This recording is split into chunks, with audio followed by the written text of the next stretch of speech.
Hello everyone, welcome back to another Beatles buying guide. This episode is going to be covering Beatles 6 through Rubber Soul.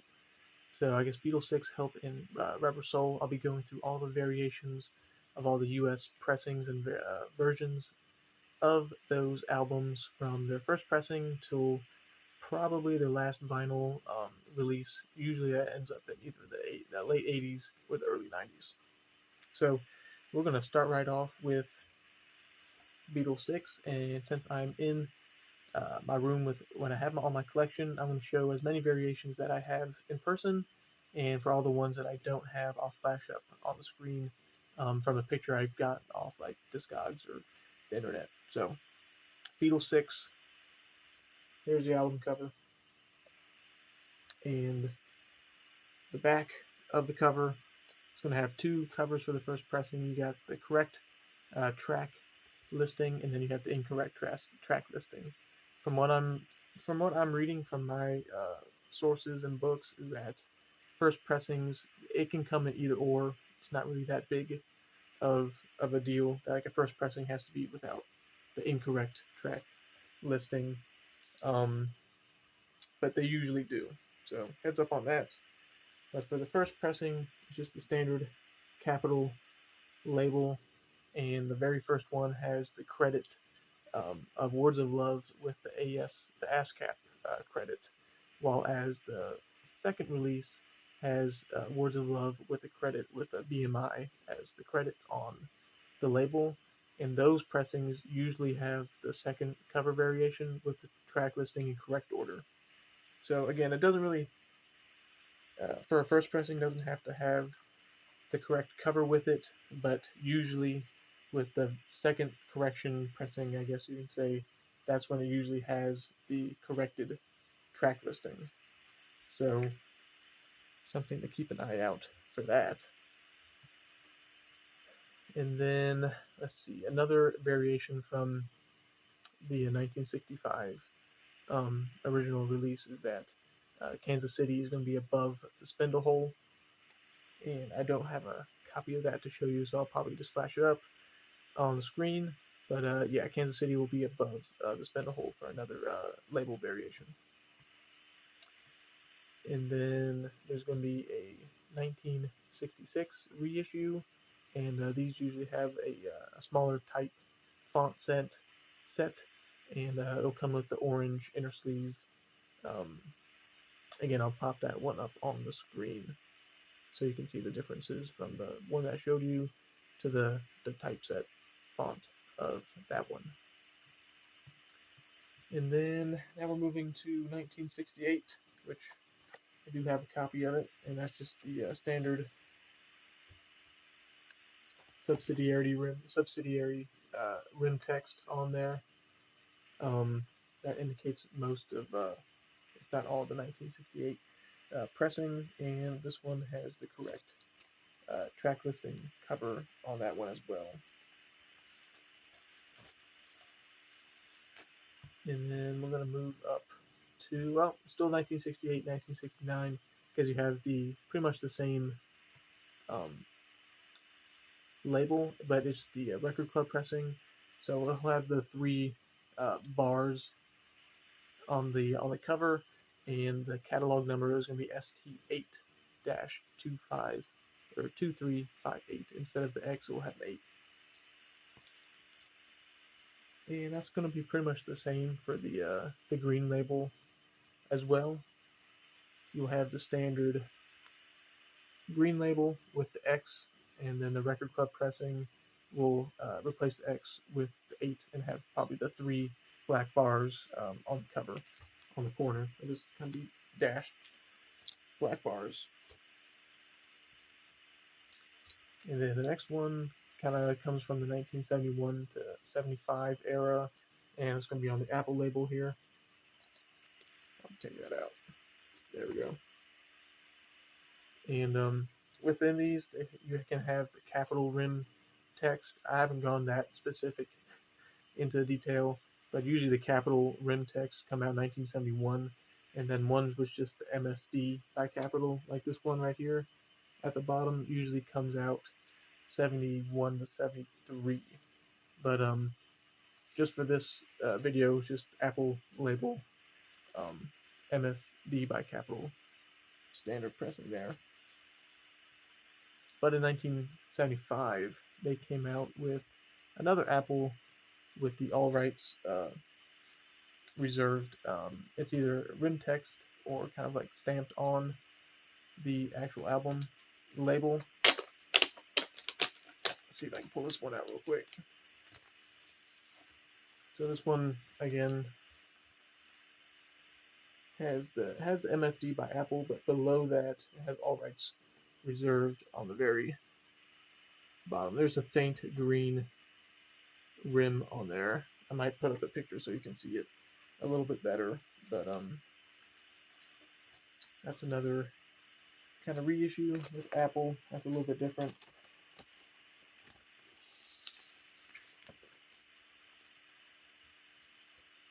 And now we get to a little bit more of an easier differentiation of record pressings. We got the 1976 orange reddish capital label, and then apparently there was an experimental 1978 clear vinyl experiment, according to my book. I haven't heard about that or seen any pictures of it, but if you find one, please make a video on it. That'd be great. Anyway, standard purple label from Capitol from 1978. And then you have kind of that 1983 to 86 frame, which is going to be on the throwback rainbow label. And pretty much you have that one, and then the 1986 throwback label, which I do have. They both look like this, but it all depends on the pressing. Is like on the inner kind of indentation ring, and then on the matrix numbers, and the record pressing plant to see which 80s pressing you have, kind of. So if you want to go into that much of a detail, you would have to look in the dead wax for that one. And then in the early 90s to late 80s, early 90s, you have it back on kind of the purple capital label with the barcode. And I believe the original one came out with the original mono catalog number, but that was a mistake. So if you see those are pretty difficult to find, I believe. And then they kind of released the standard purple label with the barcode on the back cover with the C1 catalog number to begin with. So that's pretty much all the Beatles VI I could find in terms of variations, and a couple bonus ones from different countries. I got one from New Zealand. I'll pop that one up. I really like the label for it. And then of course you have the Beatles VI, the UK export edition, which is pretty cool to have on the Parlophone label as well.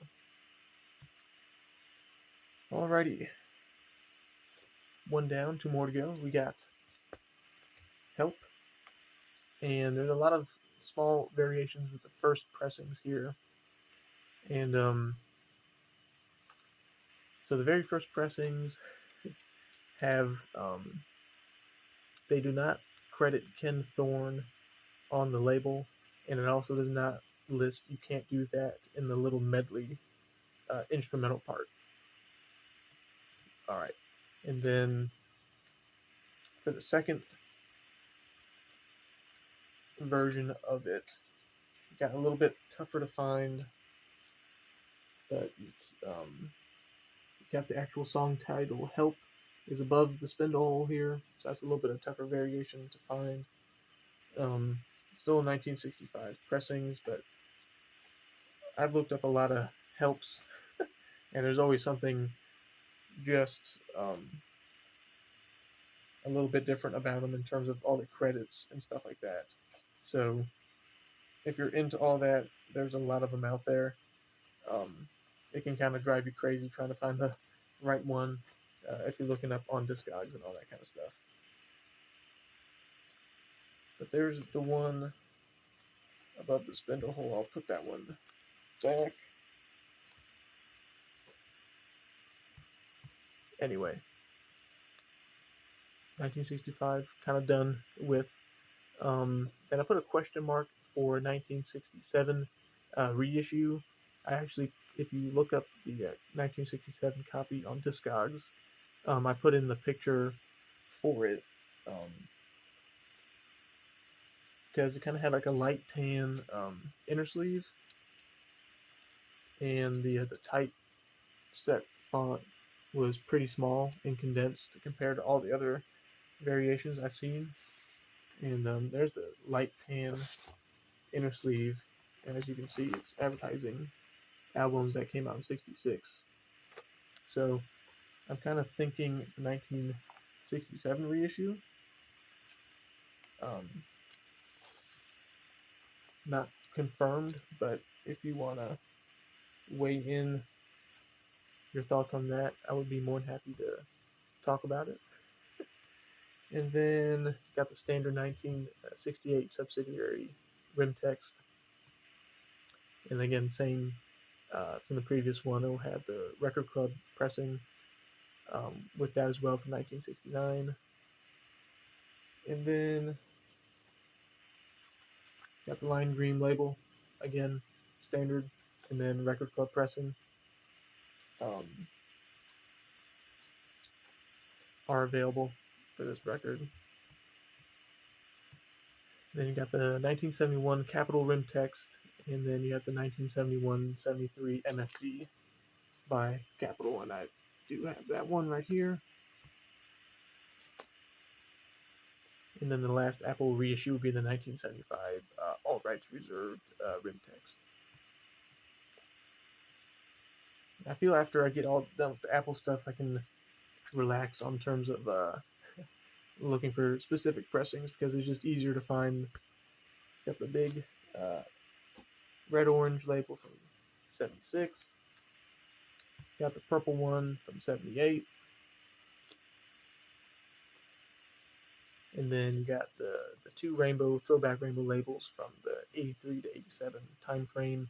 Again, you have to look up the matrix numbers to determine the difference between those two if you have an early 80s or mid 80s pressing for that. And then I actually do have a 1988 purple Capitol help. As you can see, there's the barcode on the back. And there is the later purple Capitol pressing. And these seem to be pretty hard to find, at least for me. I don't find too many of them, and when I do, I usually find them for like pretty expensive pricing. So that's the US variation of Help. Again, there are UK track listings that were released in the United States. So that includes the 1985 Mobile Fidelity, and that also includes another 1987 throwback label, but this one will have the Parlophone logo on it, and it'll be like the digitally remastered from the British catalog type sticker, and it'll have like a CLJ, I believe, catalog lettering, and there'll be another 1988 pressing, again with the Capitol and the Parlophone label kind of together, but with a UK track listing. And then last but not least, there is a 1995 pressing that has the Capitol, Parlophone, and Apple label all together. And it's that limited edition C1 catalog number with the UK track listing. And then, of course, you got the 2012 reissue. So that's Help. A couple of the bonus ones I'm going to show.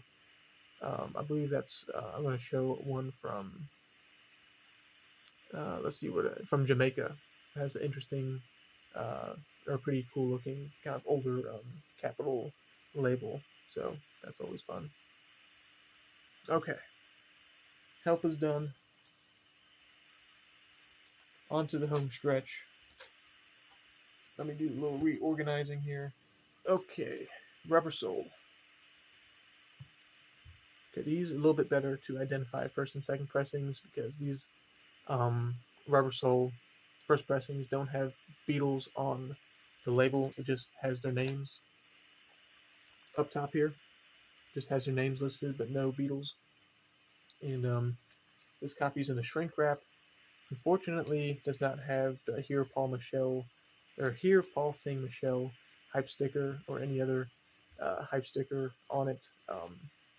Those would be cool, but also very brings up the price of the album. Is pretty good, but those are some hype stickers you can look out for. And then there's also kind of a mispress, a misprinting on the cover.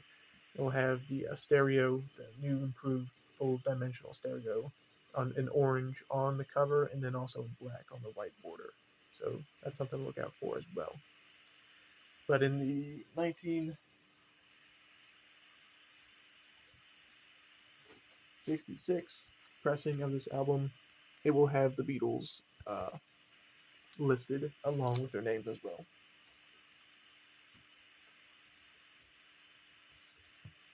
And that's pretty much it until 1968. You got the subsidiary rim text.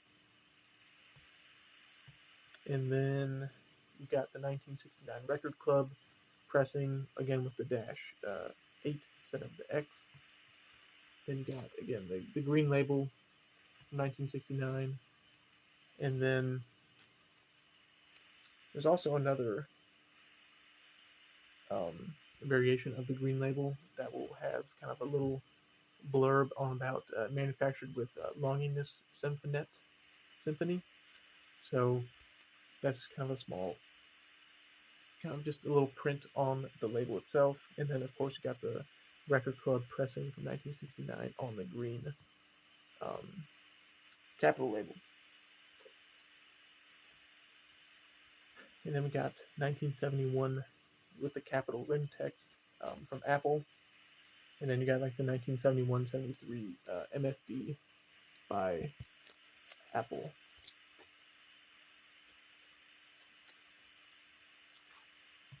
Now we're on the home stretch because we got the 1975 All Rights Reserved rim text.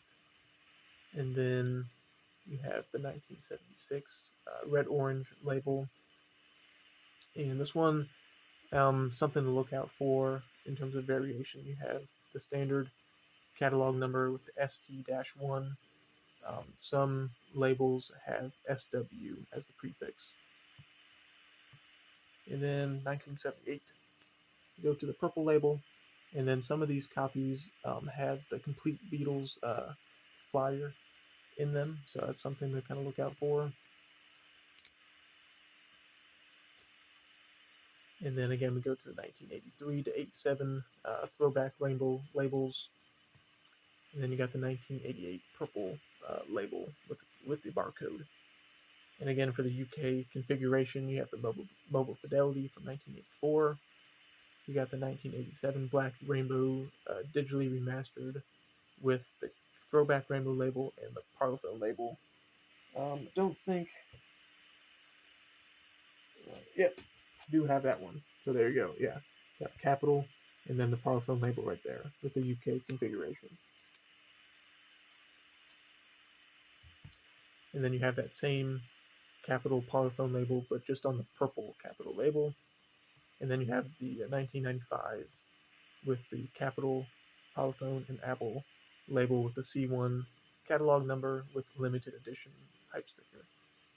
And then last but not least, you have the 2012 reissue as well. I'll show a little bonus one. My brother got this for me at a record show because he thought it was cool. That is unofficial pressing from 2015 on green vinyl. So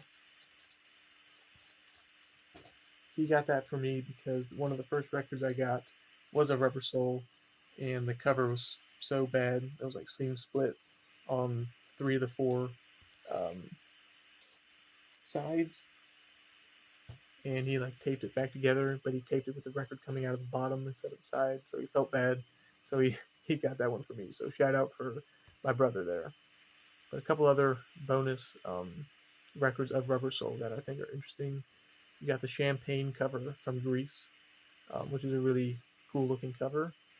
And then I believe you have, I think I have one from Argentina I want to show, because on John's jacket there's a little thread that's hanging out, and they airbrushed it out for most covers. Like, as you can see here, there's no thread on his jacket, but some covers came with the little thread on it. So one day I would like to pick that one up just because I think it's kind of cool. So there you have it. I know that was quite a bit of going back and forth since I was showing you what I had with me, and then there was a lot of variations for these records. So hope you stayed with me on all those. If you have any questions, please put them in the comments. I'll try to explain it a little bit better if I can. So hope you enjoyed it. I guess we'll go on the next three records. Would be, I guess, Revolver, Yesterday and Today, and Sergeant Pepper. So that should be fun too. So hope you enjoyed it, and I'll see you next time. And we'll get on to Rubber Soul.